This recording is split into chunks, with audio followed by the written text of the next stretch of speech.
মজা করতে গিয়ে সাজা হয়ে গেল। কি হয়েছিল জানতে হলে দেখতে হবে পুরো ভিডিওটা। তাহলে চলো শুরু করি আজকের ব্লগ। হ্যালো বন্ধুরা, আমি কণিকা, শিলচর আসাম থেকে। আমি একজন গৃহিণী, তার সাথে content creator. Welcome to my daily blog. আজ আমরা ঘুরতে এসেছি পার্কে। আমার ছোটো মেয়ের ক্লাসের ফ্রেন্ডের মা দুজন, ওরা প্ল্যান করেছিল যে আমরা একদিন সামার ভ্যাকেশনে পার্কে যাব বিকেলে। আজ আমরা অনেক দিন পর প্ল্যান করলাম যে চলো, এখন বৃষ্টি নেই, আমরা যেতে পারি। বেশি কয়েকজন না, আমার ছোটো মেয়ের দুই ফ্রেন্ড, ওদের দুই মা, আর আমি আর আমার বড় মেয়ে, আমরা এই কয়েকজনই আজ পার্কে গেলাম।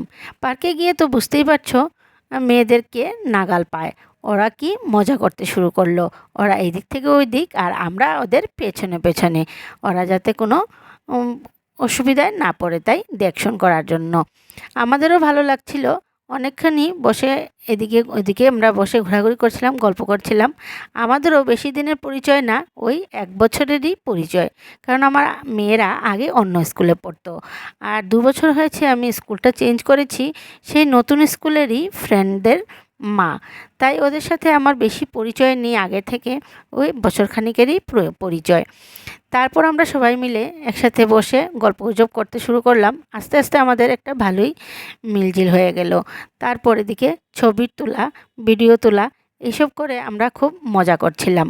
আর পার্কে ঘোরার প্ল্যানের সাথে আমাদের ছিল রাতে কিছু খাওয়া দাওয়া করে তারপর বাড়ি যাওয়া। কথা মতনই কাজ, আমরা সবাই একসাথে আজ খুব মজা করছিলাম। এইদিকে ওয়েদারটাও খুব সুন্দর। আমরা খুব খুশি হলাম যে আর একটু একটু হাওয়া দিয়েছে। তারপর তো আরও ভালো লাগা শুরু হলো, আর নতুন বন্ধুদের সাথে গল্পগুজবটা ভালোই জমে গেছিলো। আমরাও সবাই বসে পড়লাম, বললাম তোরা এবার ঘোরাঘুরি কর, আমরা একটু বসি।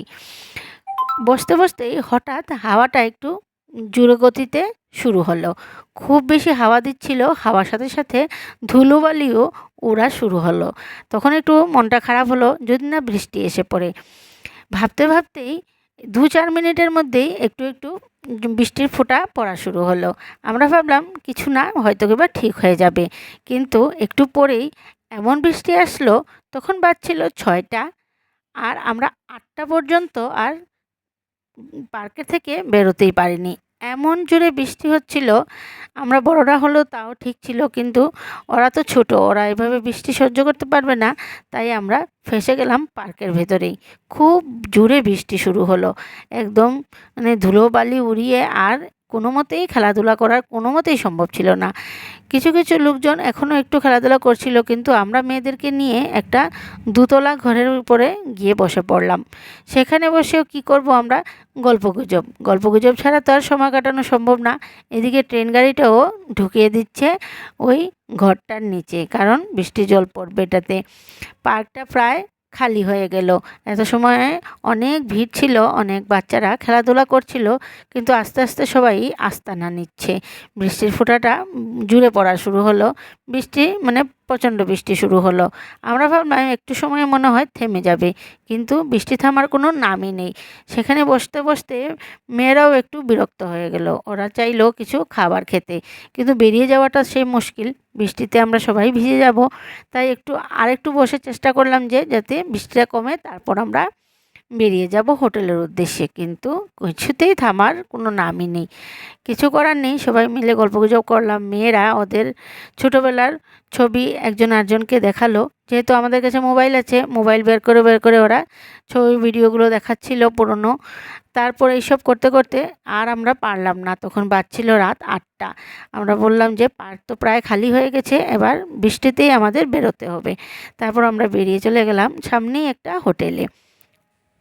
গিয়ে কিছু খাবার দাবারের অর্ডার করলাম। এদিকে ছিল পনির পকোড়া, আর ছিল নান, আর মটর পনির।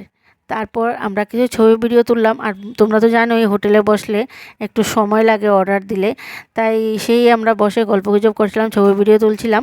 এই করতে করতে আমাদের ডিনারও এসে পড়েছে। তাহলে দেখতে পাচ্ছ খাবার দাবারগুলো কত লোভনীয়। বাটার নানটা তো সবারই খুব বেশি প্রিয়, আর আমারও খুব বেশি ভালো লাগে, আর মেয়েরাও খুব বেশি ভালোবাসে, তাই বাটার নানটাই অর্ডার করা হলো। আর এদিকে আরও ছিল অর্ডার করবার ইচ্ছে, কিন্তু ওদের একটু সময় লাগে, তাই আমাদের তো আবার রাত হয়ে যাচ্ছে, এখন বেজে গেল প্রায় 9টা। তখন আমরা ভাবলাম যে না, আর অর্ডার দিয়ে এখানে সময় নষ্ট না করে রাস্তার স্ট্রিট ফুড থেকে কিছু খেয়ে নেব। তাহলে আজকের ভিডিওটা এখানে শেষ করছি, ফিরে আসছি আবার নতুন একটা ব্লগ নিয়ে।